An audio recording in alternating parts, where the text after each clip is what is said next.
जय हिंद दोस्तों। डिस्क्लेमर पढ़ लीजिएगा, मैं सेबी पंजीकृत सलाहकार नहीं हूं दोस्तों। 11.5% की तेजी, जी हाँ 11.5% की तेजी कुछ तो यहाँ पे जो है कह रही है, क्योंकि अभी आने वाला है बहुत जल्द कंपनी का रिजल्ट, और रिजल्ट से पहले जबरदस्त तेजी, भाई जबरदस्त। मतलब जब किसी भी स्टॉक में रिजल्ट से पहले तेजी हो, तो ये तो मान ही के चलेंगे ना कि भाई रिजल्ट शायद से बढ़िया आने वाला है। नहीं तो अगर कोई सेंटिमेंटल असर हो, तो ये भी तो है ना भाई कि आगे अगर रिजल्ट बिगड़ गया तो फिर गिरावट भी आ सकती है, तो ये थोड़ा सा दिक्कत होता है। लेकिन रिजल्ट आ रहा है, उसके बावजूद जो है अच्छी खासी तेजी देखने के लिए मिल रही है। तो पहला तो यही भी होता है कि शायद से रिजल्ट जो है अंदर खाने किसी किसी को जो है यहाँ पे अंदाजा लग रहा है कि कैसा आएगा, ठीक है ना। तो 233 करोड़ का नेट प्रॉफिट कंपनी का आया है, 1644 करोड़ का जो है रेवेन्यू आया है पिछले क्वार्टर का, और मार्जिन 26% है। अब देखते हैं कि इसको बीट कर पाता है कि नहीं, क्योंकि दिसंबर अगर 2024 में भी देखेंगे तो सेम यही वाला रिजल्ट था। 1674 करोड़ का सेल्स था, 427 करोड़ का ऑपरेटिंग प्रॉफिट, 26% का मार्जिन इसका बहुत पहले से बना हुआ है, और 244 करोड़ का नेट प्रॉफिट, मतलब 233 और 244, बस इसी को बीट करना है इस बार कंपनी को, ठीक है। तो ये तो हो गया, चलिए ठीक है, एक अनुमान की मतलब ठीक है, इसी उम्मीद से जो है तेजी आई होगी। लेकिन कुछ कारण तो होंगे, आज के भी तो कुछ कारण होंगे ना कि बस ऐसे ही आई है। तो देखिए आज देखेंगे हम लोग यहाँ पे, तो 3 करोड़ इक्विटी शेयर यहाँ पे ट्रेड होते हुए दिख रहे हैं, और 37-38 करोड़ रुपए के टोटल शेयर यहाँ पे बाय सेल हुए हैं। 38% का यहाँ पे डिलीवरी परसेंटेज भी देखने के लिए हम लोग को यहाँ पे मिल रहा है, ठीक है ना। 20% का सर्किल लिमिट है, तो कितना भी बढ़ सकता है, कितना भी घट सकता है। अब देखिए कंपनी का 14 फरवरी 2026 सैटरडे शनिवार को आएगा रिजल्ट, तो मार्केट कब रिएक्ट करेगा, अगले मतलब ट्रेडिंग सेशन मतलब सोमवार को रिएक्ट करेगा, ठीक है ना। मतलब कह लीजिए 16 फरवरी को, ठीक है ना। तो छुट्टी के दिन कुल मिला के रिजल्ट आएगा, तो उसके पहले ही रिएक्ट करना पड़ेगा मार्केट को। अभी 3 दिन, मतलब आज का दिन ले लें तो 11, 12 और 13, 3 दिन अभी और इसको है इस रिजल्ट पे रिएक्ट करने के लिए, कह लीजिए, या उसका मतलब अनुमान लगाने के लिए। चलता है ना मार्केट में, सभी लोग अपने बड़े बड़े जो होते हैं एजेंसियाँ, वो अपना रिसर्च करती हैं, ठीक है ना। तो उसके हिसाब से डिसीजन लेती हैं इस तरीके से।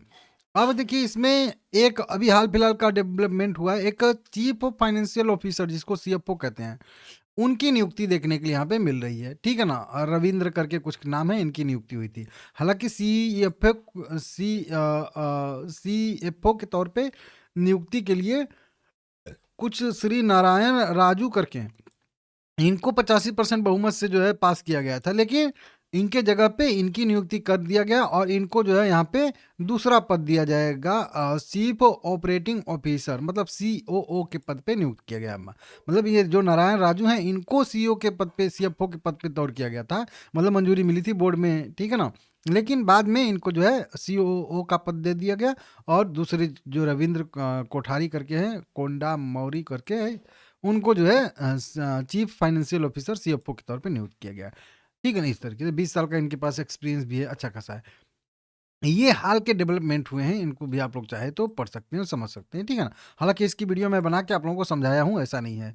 कुछ नए इक्विटी शेयर भी कंपनी ने यहाँ पे जारी किए, 5 करोड़ इक्विटी शेयर यहाँ पे LGOF ग्लोबल अपॉर्चुनिटी फंड को, और एक कोनेकोर कुछ इन्वेस्टमेंट इंटरप्राइजेज लिमिटेड है, इसको भी 1,66,66,667 इक्विटी शेयर यहाँ पे प्रेफरेंशियल शेयर जो है यहाँ पे प्रेफरेंशियल अलॉटमेंट यहाँ पे हुए हैं, इसको भी देख सकते हो, ठीक है ना।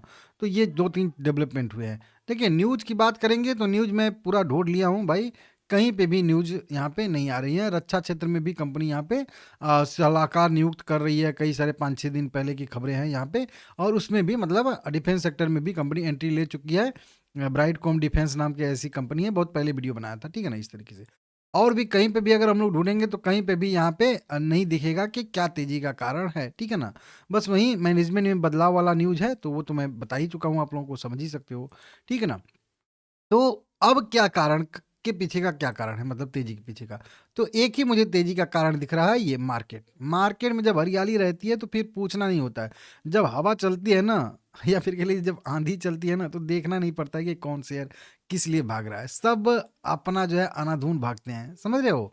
अब बोलो कि मार्केट तो उतना पॉजिटिव है, नहीं नहीं, आज का मार्केट भी पॉजिटिव है, बढ़िया पॉजिटिव है, लेकिन अभी 4-5 दिन से जो सेंटीमेंट बदल रहा है, सुधर रहा है ना, वो स्मॉल कैप या छोटे मझोले वाले शेयरों के लिए पॉजिटिव है। देखिए इसको मैं बताऊं, देखिए मार्केट बहुत कम अभी ऊपर है, इसी की जगह पे यहाँ पे देखिए मिड कैप 250, देखिए 1% इंडेक्स ऊपर है। अब ये इंडेक्स 1% ऊपर है तो ऐसे खाली खाली बस अपने मतलब ऐसे ही तो ऊपर नहीं है, इसके अंदर के जो शेयर हैं वो ऊपर हैं, तब तो इंडेक्स ऊपर है। वहीं स्मॉल कैप 250 देख लीजिए, सारे के सारे जो भी छोटे झोले वाले इंडेक्स आप लोग देखोगे तो उनमें अच्छी खासी तेजी देखने के लिए मिल रही है। मतलब कहने का सीधा सीधा है कि मार्केट भले ही आपको कम तेजी दिखा रहा है, हालांकि मार्केट भी अभी आधे % के आसपास ऊपर था, ऊपर से थोड़ा सा करेक्ट हुआ है।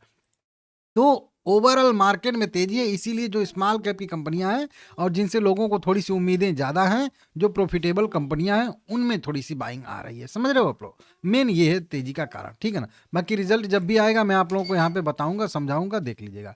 देखिए जब मैं इसका वीडियो पिछला बनाया था तो मैं आप लोगों को बताया था कि जब यह 10 रुपये के ऊपर जाके सस्टेन करेगा, 20 DMA के ऊपर जाके सस्टेन करेगा तो यहाँ से और तेजी की संभावना बनेगी, और फिर अगला रेजिस्टेंस इसी 12.5 रुपये पे बनेगा, क्योंकि यहीं पे इसके दोनों मूविंग एवरेज थे, 200 और 100 मूविंग एवरेज थे, टच कर लिया। अब यहाँ से हो सकता है कि एक थोड़ा सा फिर से जो है गिरावट देखने के लिए मिले, और फिर उसके बाद जो है नेक्स्ट स्टेप की तेजी आए। मतलब एक स्टेप यहाँ पे कंप्लीट होता हुआ हम लोगों को दिख रहा है मुझे। हालांकि यहाँ पे पहला मोमेंटम करके पहले यहाँ पे भी देख सकते हो थोड़ा सा साइडवेज हुआ था, लेकिन वो तो यहाँ पे भी पहले किया था 2 3, तो 3 स्टेप मिला के एक बड़ा वाला एक स्टेप हो जाता है, ठीक है ना। अब फिर यहाँ से थोड़ा सा हो सकता है रिटेस्ट करे रिजल्ट के बाद, या फिर हो सकता है कि अगर इसको ब्रेक करे 12 रुपये के ऊपर तो और मोमेंटम की संभावना बनेगी।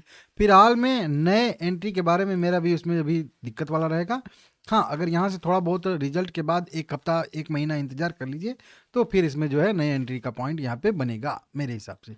तो फिलहाल में ठीक है तो होल्ड कर सकते हैं, कोई दिक्कत नहीं है। और नहीं भाई, रीलिस्टिंग जब से हुई है तब से शेयर लगातार गिर ही रहा है, कुछ खास मोमेंटम आया नहीं है। तो अभी भी जो भी रेगुलेटरी जो इसमें कार्रवाइयाँ हो रही हैं वो अभी जस की तस बनी हुई हैं, तो अभी भी कुछ भी हो सकता है, कहीं से कुछ फैसला आ सकता है, तो वो थोड़ी सी दिक्कतें रहेंगी। आप लोग सोच समझ के ही कुछ भी करिएगा, ठीक है ना, लाइक करिएगा।